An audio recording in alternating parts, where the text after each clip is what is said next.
Heyo, we're back with Movie Night with Marcos and Paulina. We took a little bit of a break due to some technical difficulties. We were waiting on a replacement part, but now we're back in action. I know we could have been back earlier, but I had to test it and I got a little lazy. Sorry about that. We've been very lazy. I know. Well, after Christmas, it's kind of hard to get back in the groove, It's so hard, yeah. Yeah. Even like watching things, we kind of got behind a little bit, funny enough. Right before Christmas, we saw a lot of stuff, including... And during Christmas. Yeah, including the show we're about to talk about, Bridgerton, which... Of course. I don't know if it came out around Christmas time, but we noticed it on Netflix. On Christmas Day. And so we saw all 8 episodes, which is 8 hours. We saw it in one day. He can't stop saying that. Well, it's ridiculous. I think it's pretty... I mean, that's a lot, yeah. That's a work day. But we didn't have anything else to do because we were sick over Christmas, so we couldn't see our families. Yeah. And why would we clean? You know, there was literally nothing else to do, and it was really great. But it was kind of funny. So over Christmas break, there had been a day earlier in the break that we watched TV in the morning, which we never do. We always watch things in the evening. So on Christmas Day, we were like, oh, we should do that again. That was so nice. So we turned on the TV and saw Netflix, and it popped up in the kind of like those banner ads. And I didn't even read what it was about. I clicked on it immediately because it was a period drama, and I had just been telling Marcos, like, I really hope they start making more period dramas. And they did, and it delivered, and it's in like the mainstream, you know, like a lot of people are watching it. Mm-hmm. Yeah, and actually I liked it too. I'm not gonna lie, like it was it was juicy. There was a lot of juice. Which I guess we could start with like a quick summary and then get into what we liked about it. So Bridgerton is about a family, the Bridgertons. I think their oldest daughter, Daphne, is about to get out there and find a suitor. It starts with her coming out into society. Exactly. Which means looking for a husband. Debutante. Yeah, she's a debutante. And so you just kind of follow her journey and trying to find someone to settle the rest of her life with. And we follow other families too. And it kind of has its like drama in between. Yeah, there's a lot of drama. There's a lot of romance. Which I think is what you like the most about. I mean, I do enjoy a good romance. It did remind me, if you've seen Outlander, it reminded me of the first season of Outlander in this steaminess of the romance. So it kind of watches like you would read a romantic novel. So kind of these dramatic, gallant actions and these kind of like misunderstandings of their love for each other and just passionate. And the sex was steamy.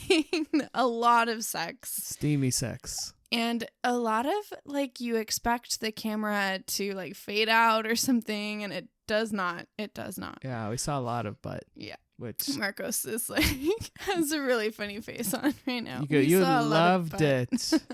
No, shut up. You make me sound like a perv. No, you're not a perv. That's not even my like. It's the romance I loved, not the sex. Okay. It's the kind of romantic gestures and this kind of passionate love affair that appeals to me. That is it's like nice to watch. It's cool. I agree that it's cool, and it's cool to see like how society used to be for a man and a woman to like, you know, in high society, like I guess. Courting and stuff. Exactly, yeah. I mean, they kind of touch that like there are poor people and their society is different, which I thought was kind of interesting too. But you really just follow the family, the Bridgertons, and I guess the Featheringtons are the other family members that we follow. And throughout the whole show, there's kind of this mysterious gossip writer, Miss... What is it? Miss Whistledown. Yes. Miss Whistledown. And, you know, she's kind of clever. She's witty.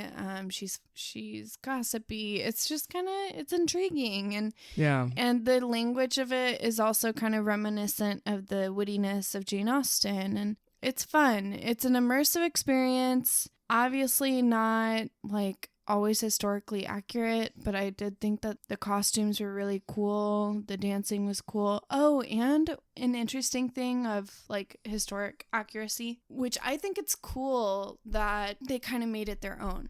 So, for example, the music throughout the show, it's remixes of current music. Yeah, remixes of current music. So like instrumental versions of pop music, which honestly, it kind of worked. It was cool. Yeah, it didn't really bother me that it was kind of off the time period. Yeah. Because I kind of just suspend disbelief when watching shows a lot of times. Because you don't watch it for the historical accuracy. So, yeah, I agree. Nothing about that really bugged me. Yeah. Another part of the show that I did like was I was having a conversation with someone about the show, and they said they didn't like how it was historically inaccurate because there were so many minorities in the cast. And I think that there are several kind of responses that I have to this. One being, first and foremost, my reaction was that when you're acting, I think it's okay for a character to be acted by anyone.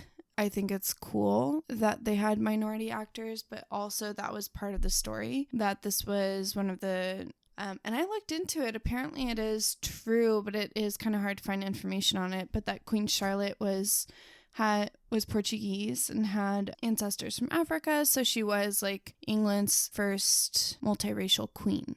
So the show kind of makes a few comments on it. The Duke, Daphne's kind of love interest, he's black, and they mention it a few times in the show. So I thought that was really cool. One, because even if the characters weren't necessarily supposed to be black or whatever, I think it's cool to have more opportunities for minority actors, especially in period dramas when they're most likely the characters are going to call for a white character. And then the other thing I did like was kind of the interesting story and putting in those, maybe the experiences of black people during that time.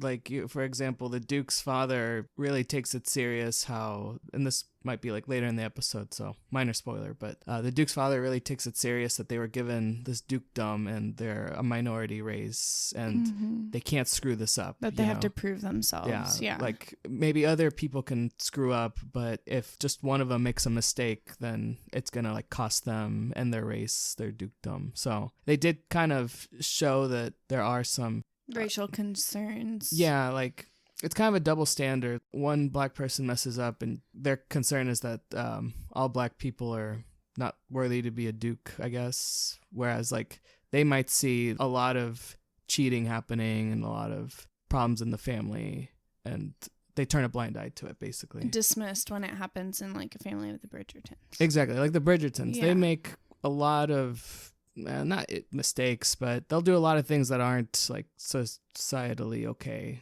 I guess. Socially acceptable. Yeah. Exactly. So yeah, it is kind of interesting to follow that stuff. And I agree, like it might be distracting for like one episode that like like I think in the first episode I was surprised like because honestly, I've never seen it in a period drama. There's a black queen. And that, and that's why I was thinking on it too, that, that's really cool. And then it became part of the story. Like, they don't even address it in the first episode, which I liked, because that's why it did make me think, like anyone can play the part, and they're playing the parts very well.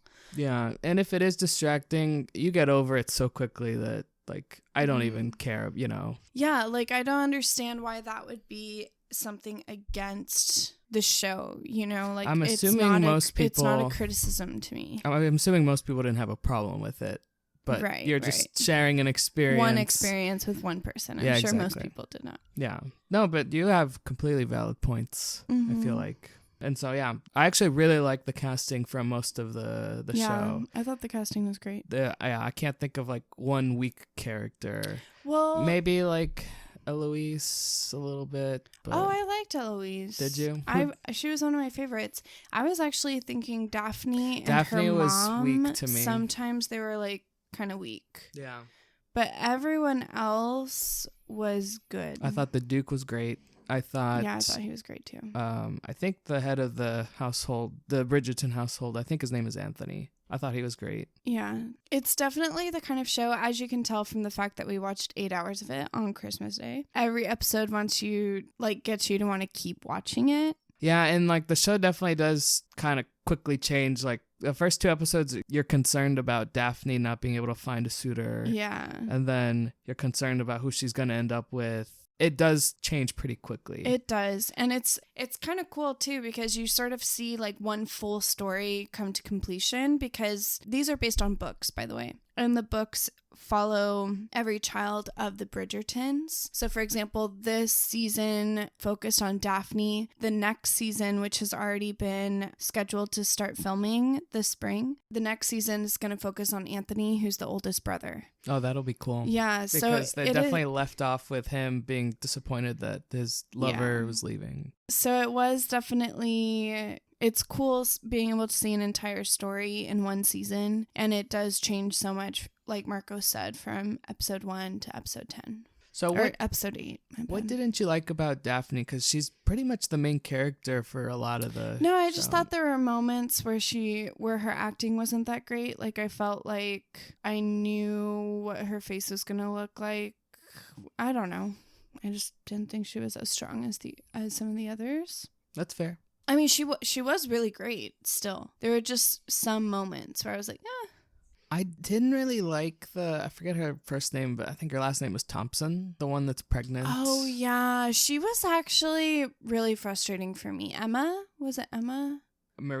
Marina Thompson. I didn't really like Marina's acting and her... Yeah, and her character. Yeah, the writing she had a lot of resentment. So I think it's just always hard when you have a character that is very bitter, because bitter people aren't very likable, so... Yeah, I don't know if it's just her acting. I'm sure a lot of it was like the way her character is written, but yeah, I think it was, because I mean, and she had good reason to be bitter, but it did sort of feel like some of her problems she created, and she wasn't always making the best decisions, which I won't spoil for you, but it was definitely juicy. It was cool because it kind of centers on the Bridgertons, but it also has the Miss Whistledown with her gossip column throughout the season, and it watches like a gossip column. It feels like you're getting all of the juicy details of every person's life in it. Did you guess who Lady Whistledown was? I don't remember. Did I? I did, but then I was like, wait, it can't be her. Because for some reason, I thought that, oh, wait, I don't want to give it away. Oh, just spoilers. So spoilers ahead. One of the reasons why I did guess Miss Whistledown, but then I thought, no, it can't be her because the narrator's voice is not her voice, which I should have assumed they would use someone else's voice for it. But other than that, I did really think that it was the youngest sister of the other family. Penelope, yeah. So I did guess that it was the youngest sister, Penelope. I guessed, and I stayed committed to that guess. You did, yeah. But it didn't make sense to me why she would talk badly about her own family. But I guess because she likes her family. Yeah, but... And to throw everyone off, because that was used as the argument for why it couldn't be anyone in Penelope's family. There's a scene where they're like, I think it's the Featheringtons. Right, that's true. It can't be. Have you read what they've said about the Featheringtons? No one would write so badly about them. Yeah, that's true. So the second I realized it was Penelope was when she didn't get to go to that party because they were being shunned, that they were housing Marina. And Lady Whistledown didn't have anything to say about that party. Oh, so that's what made me think, oh, it has to be Penelope. So I'm not saying I'm smart, but figured it out. It's a cool show. It's fun.